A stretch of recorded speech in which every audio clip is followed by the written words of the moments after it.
Welcome to சமையல் செய். எல்லோரும் எப்படி இருக்கீங்க ஃப்ரெண்ட்ஸ்? நல்லா இருக்கீங்களா? இன்றைக்கி பார்த்தீங்கன்னா ரொம்பவே சூப்பரான ரசப்பொடி எப்படி செய்யலான்றதை பார்க்கலாங்க.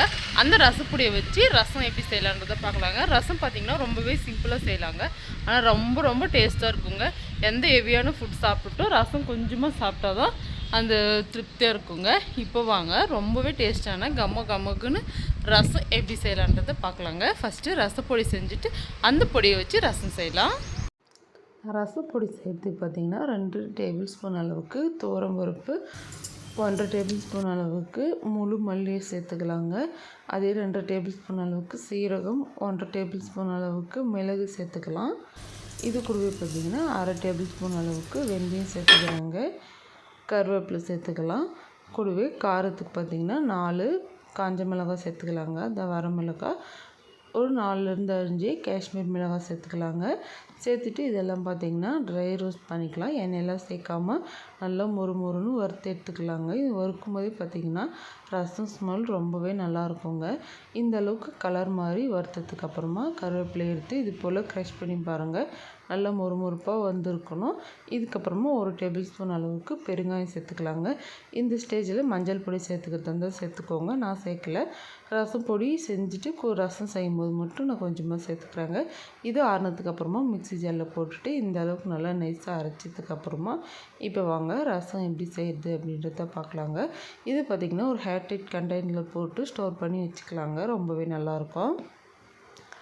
ரசம் செய்கிறதுக்காக பார்த்திங்கன்னா ஒரு அகலமான பாத்திரத்தில் ஒரு 4லேருந்து 5 தக்காளி கட் பண்ணி வச்சுருக்காங்க, அது சேர்த்துக்கலாம்.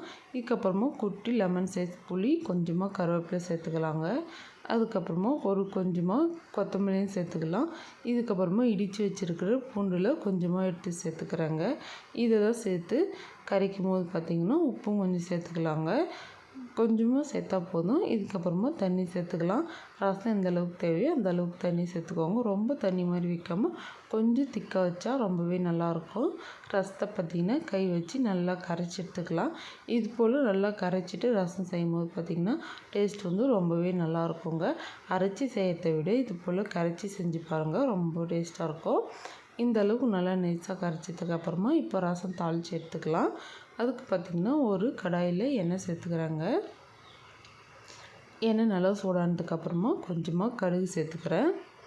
கடுகு நல்லா பொரிஞ்சு வந்ததுக்கப்புறமா காஞ்ச மிளகாய் சேர்த்துக்கலாங்க. வரமிளகாய் காரம் எந்த அளவுக்கு தேவையோ அந்த அளவுக்கு சேர்த்துட்டு எண்ணெயிலே சேர்த்துட்டு நல்லா மிளகாய் கலர் வந்ததுக்கப்புறமா இடித்து வச்சுருக்கிற பூண்டு சேர்த்துக்கலாம். பூண்டு சேர்த்துட்டு நல்லா மிக்ஸ் பண்ணிக்கோங்க. நல்லா கலர் மாதிரி வதங்கி வரணுங்க. அப்போ தான் பார்த்திங்கன்னா டேஸ்ட் ரொம்பவே நல்லாயிருக்கும். நல்லா பொன்னிறமாக வதக்கும் போதே நல்ல ஒரு மணமாக இருக்குங்க. இதுக்கப்புறமா ஃப்ரெஷ்ஷான கருவேப்பிலை சேர்த்துக்கலாங்க. ரசம் பார்த்திங்கன்னா ரொம்பவே சிம்பிளாகவே செஞ்சிடலாம், ரொம்ப டேஸ்ட்டாக இருக்கும்.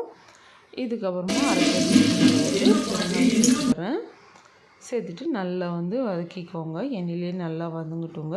தீயாமல் வதக்கிக்கோங்க. கேஸ் பார்த்திங்கன்னா ரொம்பவே கம்மியாக வச்சுட்டு இதுக்கப்புறமா கொஞ்சமாக மஞ்சள் பொடி சேர்த்துக்கிறாங்க. எண்ணெயிலே சேர்த்து வதக்கும் போது பார்த்திங்கன்னா ரொம்பவே நல்லாயிருக்கும் கலரு. சேர்த்துட்டு நல்லா இந்த அளவுக்கு ஃப்ரை ஆனதுக்கப்புறமா நம்ம கரைச்சி வச்சுருக்கிற தக்காளி புளியெல்லாம் கரைச்சிருந்தாலும் அதை சேர்த்துக்கலாங்க. கொஞ்சமாக எண்ணெயிலே கொத்தமல்லியும் சேர்த்து நல்லா வதக்கிட்டு நம்ம கரைச்சி வச்சுருக்கிறத சேர்த்துடலாம். அவ்வளோதாங்க, ரொம்பவே சிம்பிளாகவே செஞ்சிடலாங்க. ரசம் கொதித்து வரும்போது நம்ம ரசப்பொடி போட்டுக்க போகிறோம். கரைச்சி வச்சதெல்லாம் சேர்த்துட்டு ஒரு வாட்டி நல்லா மிக்ஸ் பண்ணிவிட்டு டேஸ்ட் பார்த்துக்கோங்க. உங்களுக்கு இன்னும் தேவை இருந்தால் உப்பு சேர்த்துக்கலாம். உப்பு மட்டும் கொஞ்சம் கம்மியாக இருக்கிற மாதிரி இருந்துச்சு, அதனால உப்பு கொஞ்சம் சேர்த்துக்கிறாங்க. சேர்த்துட்டு நல்லா மிக்ஸ் பண்ணிக்கலாம். ரசம் பார்த்திங்கன்னா இந்த அளவுக்கு நல்லா நுரைச்சி வரும்போது பார்த்திங்கன்னா நம்ம ரசப்பொடி சேர்த்துக்கலாங்க. ரொம்பவே நல்லாயிருக்கும். கொதிச்சதுக்கப்புறம் சேர்க்காதீங்க. இந்த அளவுக்கு நல்லா கொதிக்க ஆரம்பிக்கும் போதே ரசப்பொடி சேர்த்துக்கலாம். ரசப்பொடி பார்த்திங்கன்னா நான் இன்றைக்கி 3 டேபிள் ஸ்பூன் அளவுக்கு மட்டும் சேர்த்துக்கிறேங்க.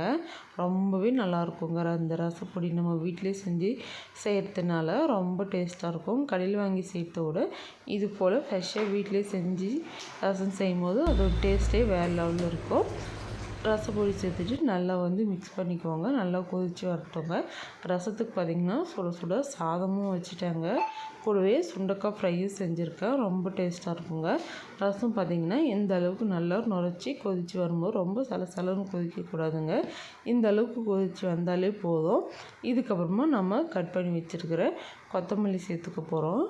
கொத்தமல்லி சேர்த்து இறக்குனா கம கமன்னு சூப்பர் டேஸ்டியான தக்காளி ரசம் வந்து ரெடி ஆகிடுங்க. அதுவும் பார்த்திங்கன்னா நம்ம வீட்டில் ரெடி பண்ண மசாலாவை வச்சு ரசம் செஞ்சாச்சு. இந்த வீடியோ உங்களுக்கு பிடிச்சிருந்தா மறக்காமல் லைக் அண்ட் சப்ஸ்கிரைப் செய்யுங்க. அடுத்ததாக ஒரு வீடியோவில் பார்க்கலாம்.